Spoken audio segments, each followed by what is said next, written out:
आषाढ़ गुप्त नवरात्रि के दूसरे दिन सुनिए महाविद्या माँ तारा की कथा। जय श्री कृष्णा, राधे राधे, जय माता दी। आज आषाढ़ मास गुप्त नवरात्रि का दूसरा दिन है। गुप्त नवरात्रि के दूसरे दिन महाविद्या माँ तारा की पूजा का विधान है। माँ तारा जीवन में आने वाली सभी विपत्तियों, आकर्षण और संकटों से मुक्ति दिलाती हैं। माँ तारा की साधना पूर्ण रूप से अघोरी साधना होती है। विशेष रूप से तंत्र मंत्र की सिद्धि के लिए माँ तारा की पूजा मध्य रात्रि में की जाती है। माँ तारा की साधना करने से मनुष्य को अलौकिक सुख के साथ साथ शांति और समृद्धि भी प्राप्त होती है। माँ तारा अपने सभी भक्तों और उपासकों की सभी मनोकामनाओं को भी पूर्ण करती हैं। इसके साथ ही माँ तारा को धन से जुड़ी समस्याओं के लिए भी पूजा जाता है। मुक्ति प्रदान करने वाली देवी होती है माँ तारा। माँ तारा के 3 स्वरूप हैं। इनका रंग नीला है, इसीलिए इन्हें नील सरस्वती भी कहा जाता है। इसके अलावा माँ तारा को उग्र तारा के नाम से भी जाना जाता है। माँ अपना उग्र रूप धारण करके अपने भक्तों के सभी कष्टों को दूर करती हैं और अपने भक्तों को मोक्ष भी प्रदान करती हैं। इनकी पूजा करने से काम, क्रोध, मोह और लोभ से भी मुक्ति मिल जाती है। माँ तारा का तीसरा स्वरूप है माँ एक जटा। भगवान शिव द्वारा समुद्र मंथन के समय हलाहल विष का पान करने पर उनके शरीर में जो भयानक पीड़ा हुई, उसके निवारण के लिए इन्हीं देवी तारा ने माता के स्वरूप में भगवान शिव को अपना अमृतमय दुग्ध पान कराया था, जिसके कारण भगवान शिव को समस्त प्रकार के शारीरिक कष्टों से मुक्ति मिल गई थी। देवी तारा जगत जननी माता के रूप में और घोर से घोर संकटों की मुक्ति हेतु प्रसिद्ध है। देवी तारा का निवास स्थान घोर महाश्मशान है, जहाँ पर हमेशा चिता जलती रहती हो और ज्वलंत चिता के ऊपर देवी तारा नग्न अवस्था या फिर बाघांबर पहनकर खड़ी होती हैं। देवी तारा नरखप्पर और हड्डियों की मालाओं से सुशोभित है। सर्पों को आभूषण के रूप में यह धारण करती हैं। देवी तारा प्रत्याघात अपने दाहिने पैर को आगे करने के लिए युद्ध लड़ने के लिए तैयार होती हैं। उसी प्रकार धारण कर शव या चेतना रहित शिव के ऊपर आरूढ़ हैं। देवी के मस्तक पंच कपाल से सुसज्जित है। यह 9 यवन संपन्न है। नील कमल के समान 3 नेत्रों से उन्नत स्तन मंडल और नूतन मेघ के समान कांति वाली है। विकट दंत पंक्ति और घोर अट्टहास करने के कारण देवी का स्वरूप अत्यंत उग्र और डरावना लगता है। देवी का स्वरूप बहुत डरावना और भयंकर है और वास्तविक रूप से देवी चिता के ऊपर जल रहे शव पर आरूढ़ हैं और इन्होंने अपना दाहिना पैर भगवान शिव की छाती पर रखा हुआ है। देवी घोर नील वर्ण की हैं, महाशंख की माला धारण करती हैं और छोटे कद की हैं। कहीं कहीं पर ये देवी अपनी लज्जा निवारण हेतु बाघांबर भी धारण करती हैं। सर्वप्रथम स्वर्गलोक के रतन द्वीप में वैदिक कल्पोतथ्य तथा वाक्य को देवी काली के मुख से सुनकर भगवान शिव अपनी पत्नी पर बहुत प्रसन्न हुए। भगवान शिव ने महाकाली से कहा कि हे देवी, आदि काल में आपने भयंकर मुख वाले रावण का विनाश किया। तब से आश्चर्य युक्त आपका यह स्वरूप तारा नाम से विख्यात हुआ। उस समय समस्त देवताओं ने आपकी स्तुति की थी और आप अपने हाथ में खड़क, नर मुंड तथा अभय मुद्रा धारण किए हुए थी। मुख से चंचला झावा बाहर कर भयंकर रूप वाली लग रही थी। आपका वह विकराल रूप देखकर सभी देवतागण भय से आतुर होकर कांप उठे थे। आपके भयंकर विकराल रुद्र रूप को देखकर उन्हें शांत करने के निमित्त श्री ब्रह्मा जी आपके पास गए थे। समस्त देवताओं को ब्रह्मा जी के साथ देखकर देवी लज्जित होकर आप खड़ग से अपनी लज्जा के निवारण का प्रयास करने लगी।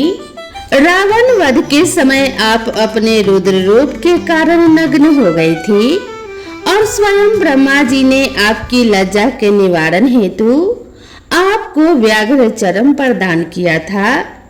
इसी रूप से देवी लंबोदी के नाम से भी विख्यात हुई। तारा रहस्य तंत्र के अनुसार भगवान राम केवल निमित्त मात्र हैं। वास्तव में भगवान राम की विध्वंस शक्ति देवी तारा ही थी, जिन्होंने लंकापति रावण का वध किया था। देवी तारा की पूजा करते समय सफेद या नीले रंग के फूल उन्हें अर्पित किए जाते हैं और भोग में मां को अनार के दाने अर्पित करने चाहिए।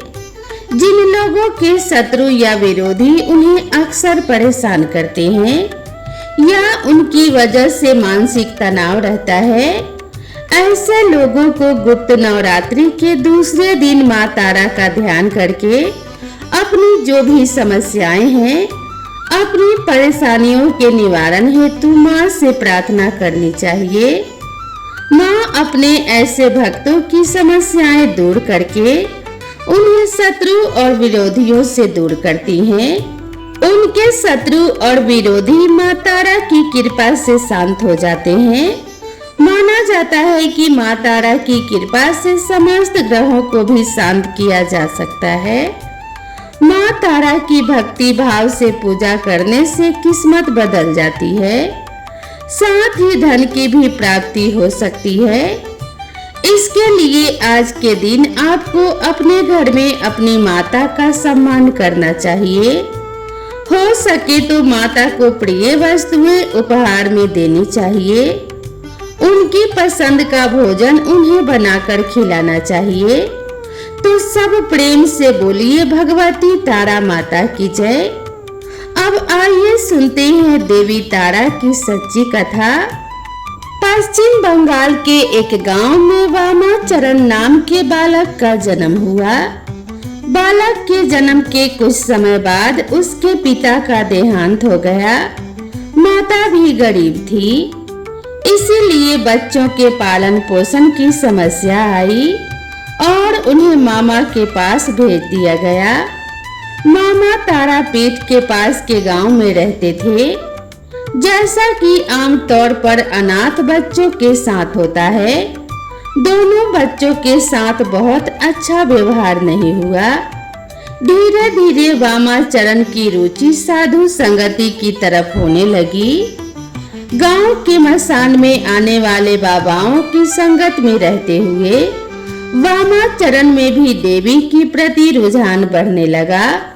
अब वह माँ तारा को बड़ी माँ कहते और अपनी माँ को छोटी माँ। वामाचरण कभी शमशान में जलती चिता के पास जाकर बैठ जाता तो कभी यूं ही हवा में बातें करता रहता। ऐसे ही वह युवा अवस्था तक पहुंच गया।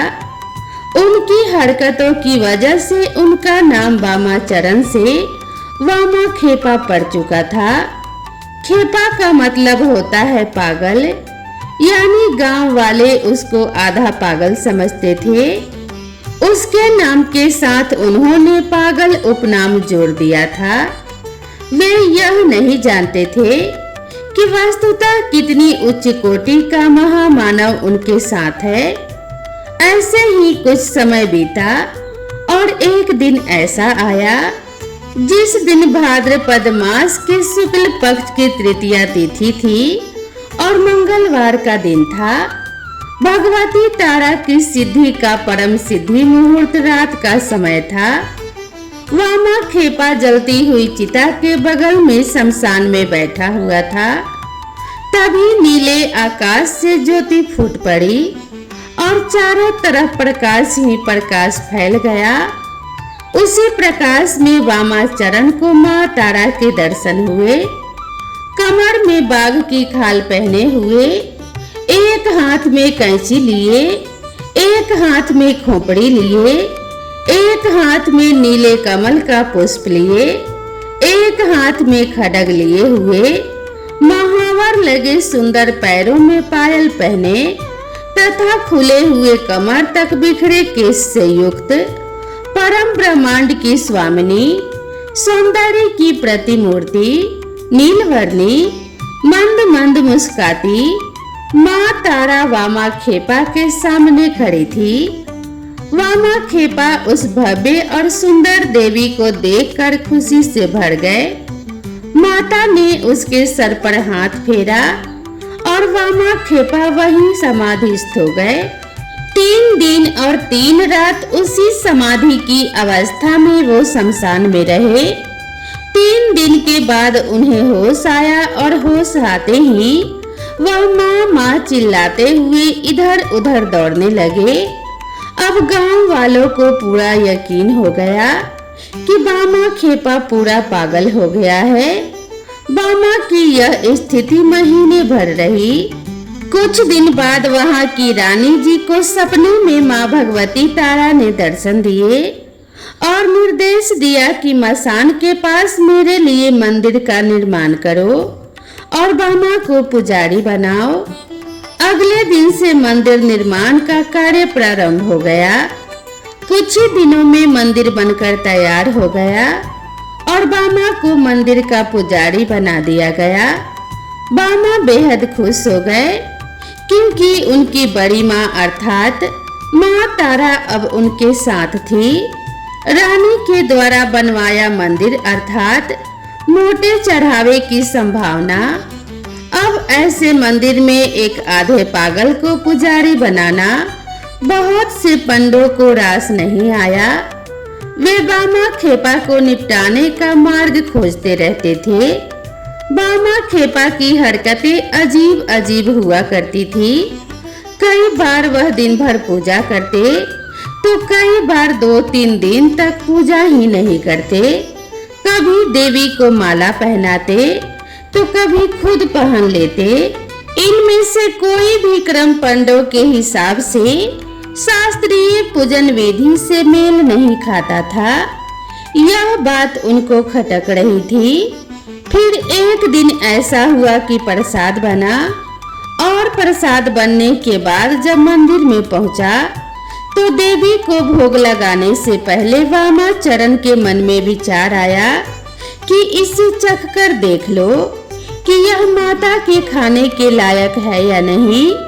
बस फिर क्या था, उन्होंने प्रसाद की थाली में हाथ डाला और चखने के लिए अपने मुंह में डाल लिया। चखने के बाद जब सही लगा तो बाकी प्रसाद उन्होंने माई को अर्पित कर दिया। इतना बड़ा अवसर पंडित कहाँ छोड़ते। उन्होंने बवाल मचा दिया कि देवी के प्रसाद को वामा ने खा लिया है, उसे जूठा कर दिया है, जूठा प्रसाद देवी को चढ़ा दिया है। अब देवी रुष्ट हो जाएंगी, उसका प्रकोप सारे गांव को झेलना पड़ेगा। उसके बाद भीड़ तंत्र का बोलबाला हुआ और गांव वालों ने मिलकर पंडों के साथ वामाचरण की कड़ी पिटाई कर दी। उसे शमशान में ले जाकर फेंक दिया। मंदिर पर पंडों का कब्जा हो गया। उन्होंने शुद्धिकरण और तमाम प्रक्रियाएं की। उस दिन पूजन पंडों के अनुसार संपन्न हुआ। उधर वामाखेपा को होश आया तो वह माई पर गुस्सा हो गया। मैंने गलत क्या किया जो तूने मुझे पिटवा दिया? तुझे देने से पहले खाना स्वादिष्ट है या नहीं देख रहा था। इसमें मेरी गलती क्या थी?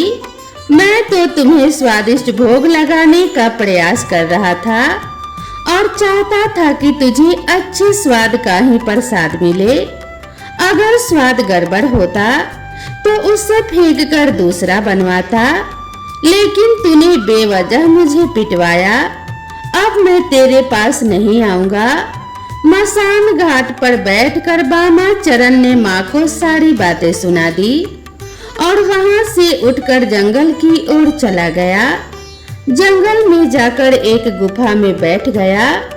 यह स्थिति बिल्कुल वैसी ही थी जैसे अपनी माँ से रूठकर बच्चे किसी कोने में जाकर छुप जाते हैं। बामा चरण और तारा माई के बीच में माँ और बेटे जैसा रिश्ता था। यह रिश्ता बिल्कुल वैसा ही था जैसे एक अबोध शिशु और उसके माँ के बीच होता है। अपने शिशु की व्यथा तारा माई को सहन नहीं हुई। उसी रात रानी के स्वप्न में माई प्रकट हुई। क्रोधित माई ने रानी को फटकार लगाई, तेरे पंडों ने मेरे पुत्र को बुरी तरह से मारा है। मैं तेरा मंदिर छोड़कर जा रही हूँ। अब तुझे और तेरे राज्य को मेरा प्रकोप सहना पड़ेगा। अगर उससे बचना चाहती है तो कल के कल मेरे पुत्र को वापस लाकर मंदिर में पूजा का भार सौंप, वरना प्रतिफल भुगतने के लिए तैयार रह। एक तो तारा माई का ऐसे ही रूप भयानक है। क्रोधित अवस्था में तो सीधी सरल माता भी काली से कम दिखाई नहीं देती। क्रोधित माई का स्वरूप व्याख्या से परे था। रानी हड़बड़ाकर पलंग पर उठ बैठी। रानी के लिए रात बिताना भी मुश्किल हो गया। उसने सारी रात जाग कर बिताई। अगले दिन अपने सेवकों को दौड़ाया और मामले का पता लगाने के लिए कहा। जैसे ही पूरी जानकारी प्राप्त हुई, रानी अपने लाव लश्कर के साथ मंदिर पहुंच गई। सारे पंडों को कसकर फटकार लगाई और मंदिर में प्रवेश से प्रतिबंधित कर दिया। अपने सेवकों को आदेश दिया कि जैसे भी हो बामा खेपा को ढूंढ कर लाओ। अब सारे सेवक चारों तरफ बामा खेपा की खोज में लग गए। एक सेवक को गुफा में बैठा हुआ बामा खेपा मिल गया। बड़ी मनोबल के बाद भी वह नहीं माना, तो सेवक ने जाकर रानी को बात बताई। अंततः रानी खुद गुफा तक पहुंची। बामा ने उन पर भी अपना गुस्सा उतारा। आपके कहने पर मैं पूजा कर रहा था और मुझे देखो इन लोगों ने कितना मारा। उनकी बाल सुलभ सहजता को देखकर रानी का हृदय भी ममता से भर गया। उनकी समझ में आ गया कि तारा माई का मातृत्व इस बामा खेपा के प्रति क्यों है। उन्होंने फरमान जारी कर दिया, इस मंदिर का पुजारी बामा खेपा है। उसकी जैसी मर्जी हो, जैसी विधि वह करना चाहे, उस प्रकार से पूजा करने के लिए वह स्वतंत्र है। कोई भी उसके मार्ग में आएगा तो दंड का भागी होगा। यह मंदिर बामा खेपा का है और तारा माई भी बामा खेपा की है। वह जिस विधान को सही समझे उसी विधान से पूजा करेगा और वही विधान यहाँ पर सही माना जाएगा। बामा खेपा को तो जैसे मन मांगी मुराद मिल गई। माँ और बेटे का मिलन हो चुका था। मंदिर व्यवस्था फिर से बामा खेपा के हिसाब से चलने लगी। ऐसा माना जाता है कि तारा माई खुद बामा खेपा के हाथ से प्रसाद ग्रहण करती थी। ऐसे अद्भुत ढंग से बामा खेपा तारा माई के पूजन करते जिसका कोई नियम नहीं था। कभी सुबह 4 बजे पूजा चल रही है तो कभी दोपहर 12 बजे तक पूजा प्रारंभ नहीं होती। कभी रात भर पूजा चल रही है तो कभी पूरे दिन मंदिर की ओर बामा खेपा के दर्शन ही नहीं होते थे। उनकी पूजन विधि लोगों को पसंद नहीं थी, लेकिन उनके पास कोई उपाय नहीं था, क्योंकि रानी का फरमान था। बामा खेपा अपनी मस्ती में जीते थे और लोग उन्हें नीचा दिखाने का रास्ता खोजते। एक दिन बामा खेपा की माँ का निधन हो गया। नदी में बाढ़ थी।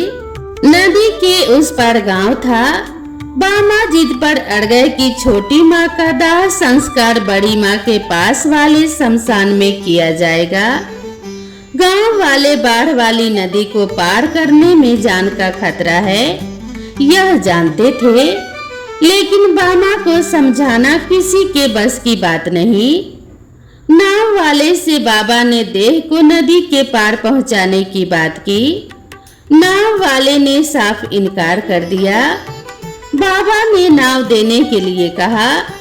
नाव वाला हाथ जोड़कर बोला, बाबा यही मेरे जीवन का सहारा है। अगर बाढ़ में यह बह गया तो मैं घर कैसे चलाऊंगा। बामा के चेहरे में रहस्यमयी मुस्कान बिखर गई, जैसे उन्होंने कोई निर्णय ले लिया हो। उन्होंने अपनी माता के शव को उठाया और खुद नदी पर चलते हुए इस पार पहुंच गए।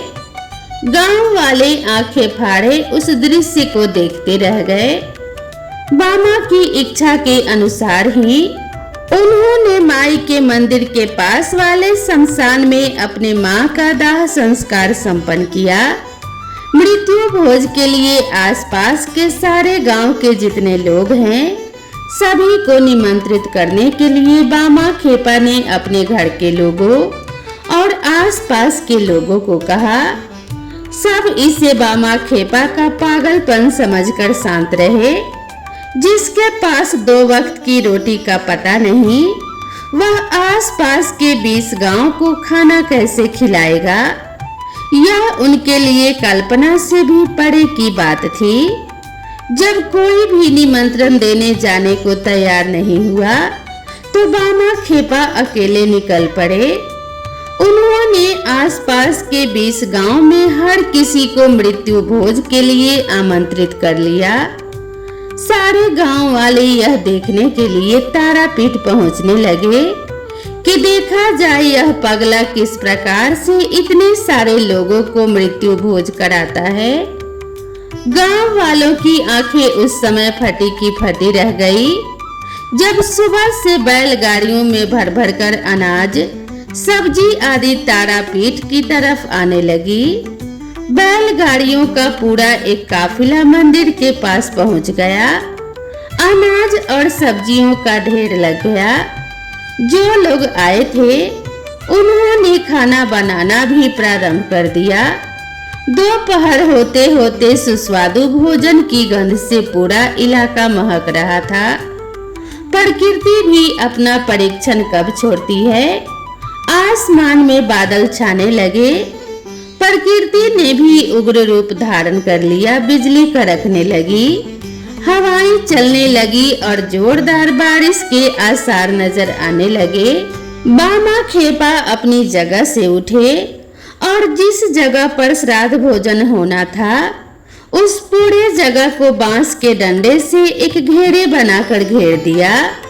घनघोर बारिश चालू हो गई, लेकिन घेरे के अंदर एक बूंद भी पानी नहीं गिरी। गांव वाले देख सकते थे कि वे जहां बैठकर भोजन कर रहे हैं वह पूरा हिस्सा सूखा हुआ है और उस घेरे के बाहर पानी की मोटी मोटी बूंदें बरस रही हैं। जमीन से जलधाराएं बह रही हैं।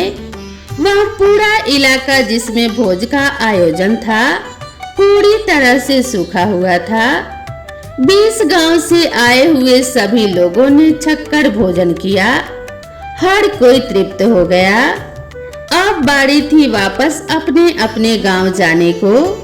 घनघोर बारिश को देखते हुए वापस जाने के लिए दिक्कत आएगी, यह सोचकर सभी चिंतित हो गए। बामा खेपा ने माई के सामने अपना अनुरोध पेश किया और कुछ ही क्षणों में आसमान पूरी तरह से साफ हो गया और धूप खिल गई। सारे लोग बड़ी सहजता से अपने अपने गांव तक पहुंच गए। इस घटना के बाद बामा खेपा की अलौकिकता के बारे में लोगों को पता लगा। धीरे धीरे लोगों की भीड़ बामा खेपा की तारापीठ में बढ़ने लगी। कोई बीमार आता तो बामा खेपा उस पर हाथ फेर देते तो वह स्वस्थ हो जाता। निसंतानों को संतान की प्राप्ति हो जाती और सभी आगंतुकों की इच्छा और मनोकामना तारापीठ में पूरी होने लगी। बामा खेपा कभी भी बिना चखे माई को भोजन नहीं कराते थे।